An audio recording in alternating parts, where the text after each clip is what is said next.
I'm leaving Vegas, finishing my summer league run. It's always a really great thing for basketball people. I can't express this enough. If you're a basketball junkie, you got to try to figure a way to get out here. I wouldn't say the games are great. All right. There's some bad games. I sat through one yesterday, start to finish.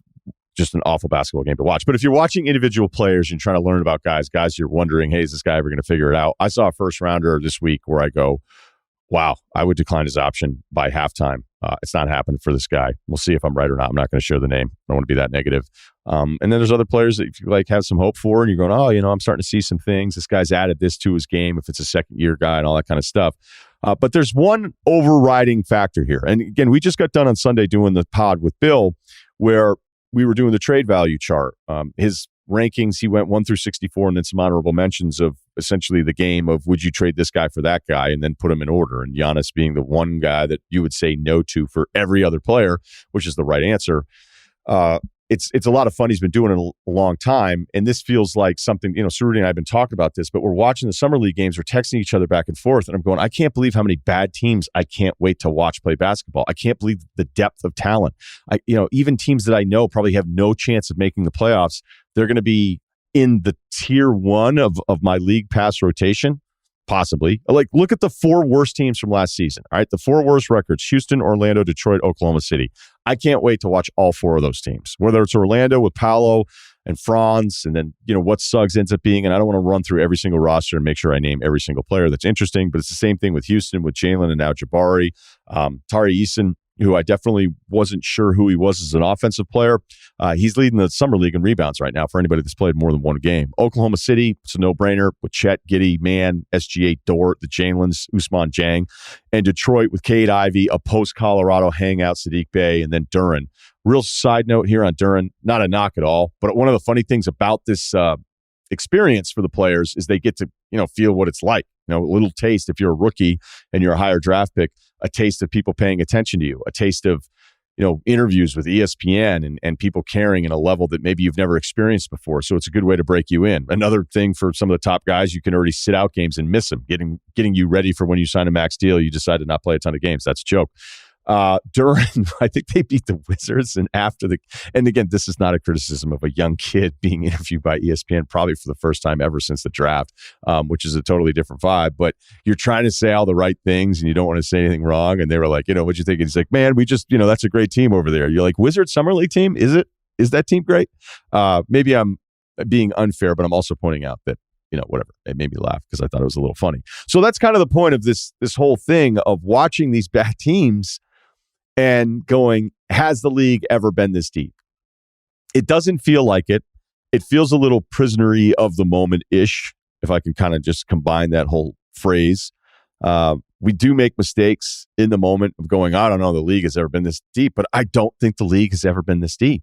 If I went back and looked at other teams, the other lesson in this would be that we've had a lot of good, exciting young rosters, and it hasn't panned out. And that's definitely true. I wouldn't look at all those 4 teams going, all right, future power rankings, it's Orlando, Houston, Oklahoma City, and Detroit, and they're all going to be in conference finals within the next 5 years. We all know that that's not the way it works. Half of those teams are probably disappointed, just like so many others before them. But if you go through the West, I remember somebody was talking about Portland the other day, right? Portland hands Lillard this contract. They must feel good about him never asking for a trade ever. He may feel, I can never ask you for a trade because you added 2 years and $100 million plus at the end of my deal when I already had 3 years remaining, so you didn't even have to do it. But if you go through the West and think about the money Portland spent, whether it's Simmons, the Lillard deal, bringing over Grant, bringing back Nurkic, and looking like they're going for it, and then you could be like, well, going for what? Let's be fair here.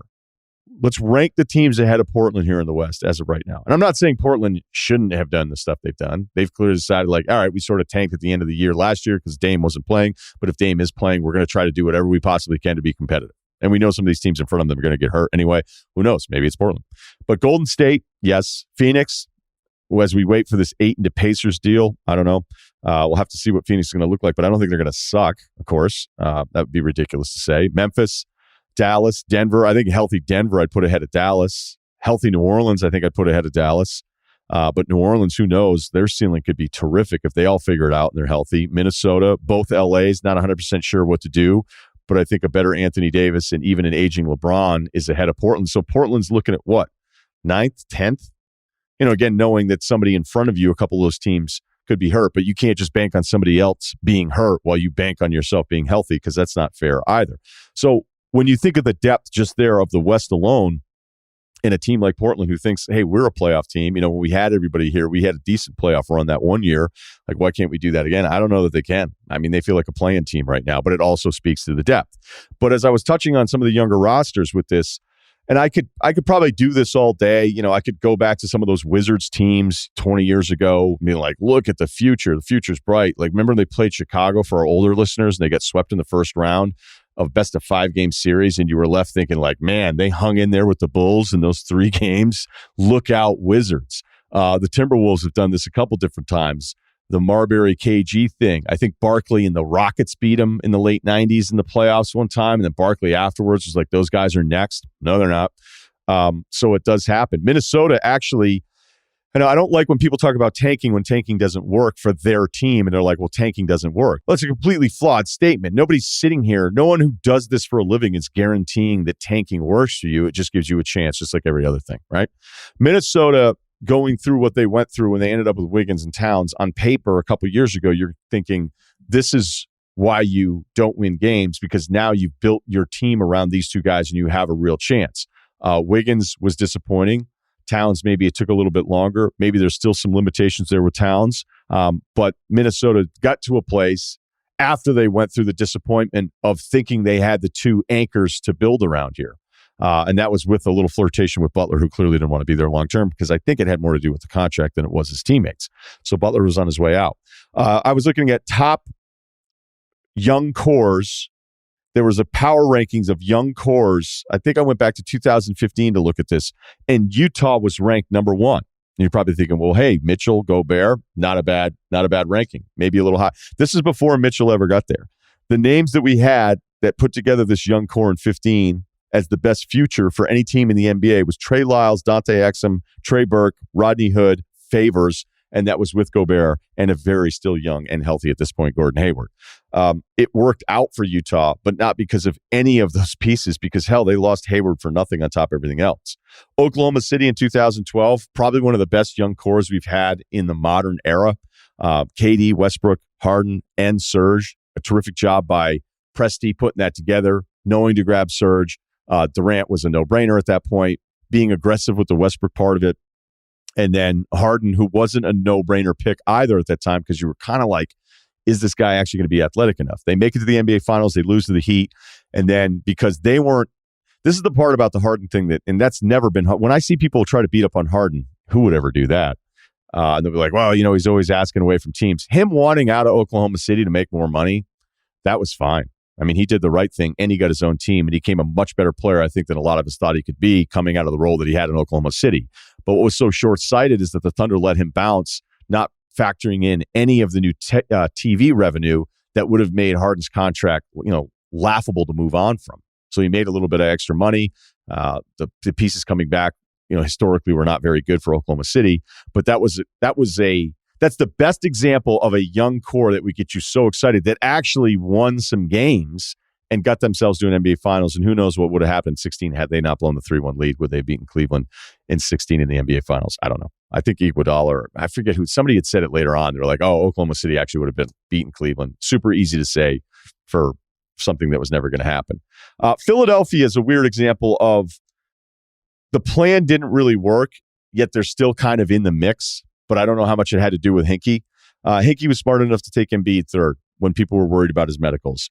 But some of the other stuff, whether it was Nerlens at 6, that pick, and trading it out for Drew Holiday, Jahlil Okafor, Ben Simmons, who in retrospect, it was still the right pick at 1, even though it's been a bit of a disaster. And then even though the Fultz-Tatum thing was Colangelo, not Hinkie, that's a team that had all these.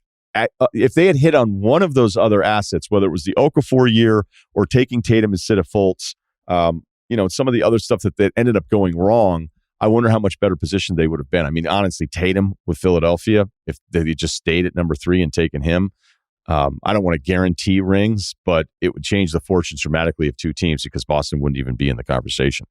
So there are a lot of young teams that can have these amazing cores, and a lot like the NFL quarterbacks that we're going to get to here with Breer. You'll think, oh man, remember how much I really like that team? So maybe this is me getting excited about something that we know is going to be at least 50% disappointing, but I just know this, watching some of these teams and these younger guys, I can't believe how much talent is on the supposed awful teams in the NBA. And that does feel different from years prior.